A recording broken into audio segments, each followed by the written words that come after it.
Hello everyone, welcome to chemistry लोचा। तो आज के इस वीडियो में हम केमिकल रिएक्शंस को बैलेंस करना सीख रहे हैं, जिसमें हमारे पास एनसीईआरटी का एक अगला एग्जांपल है। प्रीवियस वीडियो में भी हमने बैलेंसिंग सीखा था, जिसमें हमने देखा था कि दोनों मेथड से हम जो है बैलेंस कैसे कर सकते हैं।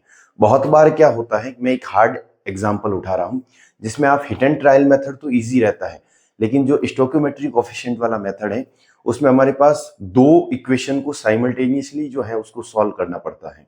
तो एक बार हम हिट एंड ट्रायल मेथड से इसको सॉल्व करेंगे।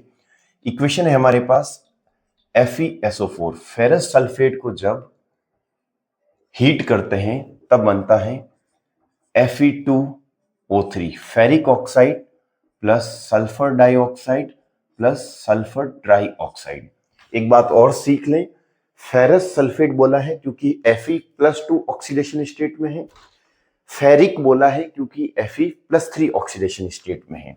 मैं फिर से वही हमारे पास हिट एंड ट्रायल मेथड में जो करते थे, लेफ्ट हैंड साइड और राइट हैंड साइड में हम इसको इस तरीके से लिखेंगे, टोटल नंबर ऑफ एटम्स लिखेंगे, टोटल नंबर ऑफ एटम्स लिखेंगे, इसमें भी लिखेंगे टोटल नंबर ऑफ एटम्स, यहां पे लिखेंगे एलिमेंट। एलिमेंट हमारे पास कौन कौन से हैं? सबसे पहले मेटल, तो मेटल में आएगा आयरन, फिर नॉन मेटल, फिर ऑक्सीजन, हाइड्रोजन यहाँ पे प्रेजेंट नहीं है। अब देखो बहुत इजी है हिट एंड ट्रायल मेथड इसमें, कि पहले आपको मेटल्स के नंबर्स लिखने हैं। आयरन मेटल कितनी है? 1, इस साइड कितनी है? 2, इस साइड सल्फर कितने हैं? 1, इस साइड हमारे पास सल्फर कितने हैं? 2, इस साइड ऑक्सीजन हमारे पास कितनी है? 4, इस साइड ऑक्सीजन है हमारे पास 8, 3 + 3 + 2। अब सबसे पहले मेटल को पकड़ते हैं कि मेटल को बैलेंस करना है। इस साइड 2 है तो इससे किससे मल्टीप्लाई करूं कि ये 2 हो जाए? तो आप कहोगे इसको मल्टीप्लाई कर दो 2 से। अब जब मैंने इसको 2 से मल्टीप्लाई किया तो साथ में ध्यान रखना है कि सल्फर और ऑक्सीजन का नंबर भी चेंज हुआ है। सल्फर का नंबर यहाँ पे कितना हो गया हमारे पास? 2 हो गया है, तो सल्फर ऑटोमेटिक हमारे पास बैलेंस हो गया। ऑक्सीजन का बैलेंस, ऑक्सीजन का नंबर भी हमारे पास चेंज हुआ है और ये मल्टीप्लाई बाय 2 होने से ऑक्सीजन का नंबर भी 8 हो गया। तो हिट एंड ट्रायल मेथड इसमें बहुत इजी है, लेकिन यहीं पे हमारे पास जो हर दूसरी इक्वेशन में कोएफिशिएंट वाला मेथड इजी लगता है, इसमें वो आपको हार्ड लगेगा। क्यों? क्योंकि वहां पे दो वेरिएबल हो जाएंगे, दो वेरिएबल को सॉल्व करने के लिए आपको दोनों इक्वेशन को साइमल्टेनियसली सॉल्व करना पड़ेगा। तो बहुत बार आपको ये भी यूज करना है। इसमें कहीं फंस जाओ, आपको लगे कि बहुत डिफिकल्ट हो रहा है, आप उसको यूज कर सकते हो।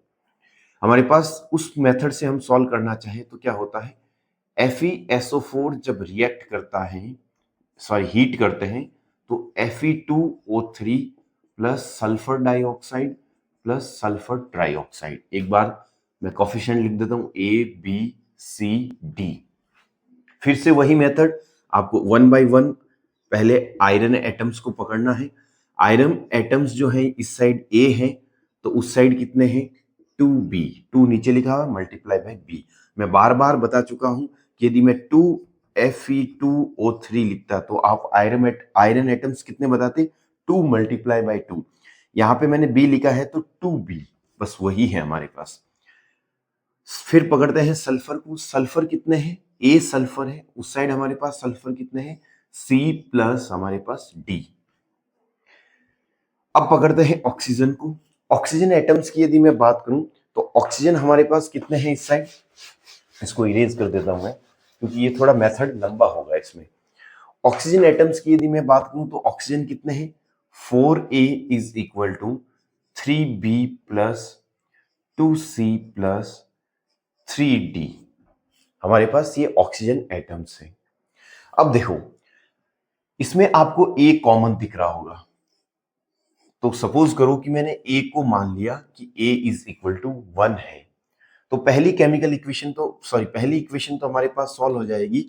A की वैल्यू यहां पे रखूंगा तो 1 is equal to 2 multiply by B, यानी B इज इक्वल टू आ जाएगा 1/2।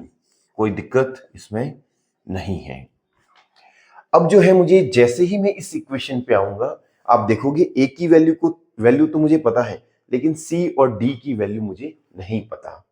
तो क्या मैं ऐसा कर सकता हूं कि यहां से जो डी की वैल्यू है उसको कैलकुलेट कर दूं। ए की वैल्यू मुझे पता है कितनी, 1, C plus D, C plus D. यहां से यदि मैं निकालने बैठूं तो मेरे पास डी की वैल्यू आएगी 1 माइनस सी। क्या आ जाएगी, 1 माइनस सी। नेक्स्ट इक्वेशन में यदि मैं वैल्यू रखूं तो 4 मल्टीप्लाई बाई ए की वैल्यू मेरे पास 1 is equal to 3 multiply by B की वैल्यू कितनी, 1 by 2 plus 2 multiply by C plus 3 multiply by D की वैल्यू मेरे पास कितनी है, 1 माइनस सी। इसको जब मैं सॉल्व करूंगा तो क्या आएगा, 4 multiply by 1 is equal to 4 plus 3 multiply by 1 by 2 यानी 3 बाई 2 प्लस 2c प्लस 3 को 1 से मल्टीप्लाई करेंगे तो क्या आएगा, 3 माइनस 3c। आपको यहां से कुछ देखने को मिल रहा है। यदि मैं कहूं कि इसको इस साइड लेके जाऊं, 1 बाई 1 इसको सॉल्व करूं तो 4 minus 3 by 2 is equal to 2c plus 3 minus 3c। 4 minus 3 by 2, 4 multiply by 2 8, 8 minus 3, 8 minus 3 5, तो आ जाएगा 5 by 2 is equal to 2c plus 3 minus 3c। यहां पे हमारे पास 2c से 3c कैंसिल होगा तो हमारे पास क्या वैल्यू आएगी, माइनस c वैल्यू बचेगी हमारे पास। इसको यहां पे लिख दूं तो हमारे पास आएगी 5 by 2 is equal to 3 minus c।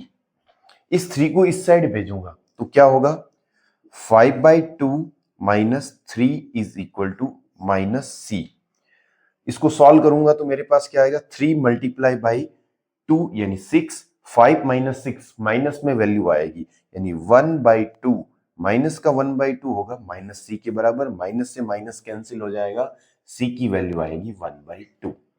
हमारे पास सारी वैल्यू आ चुकी है। a की वैल्यू 1, b की वैल्यू 1 बाई 2, c की वैल्यू 1 बाई 2, d की वैल्यू मुझे कैलकुलेट करनी हो तो d की वैल्यू 1 माइनस c की वैल्यू 1 बाई 2 एंड d की वैल्यू भी कितनी आएगी, 1 बाई 2।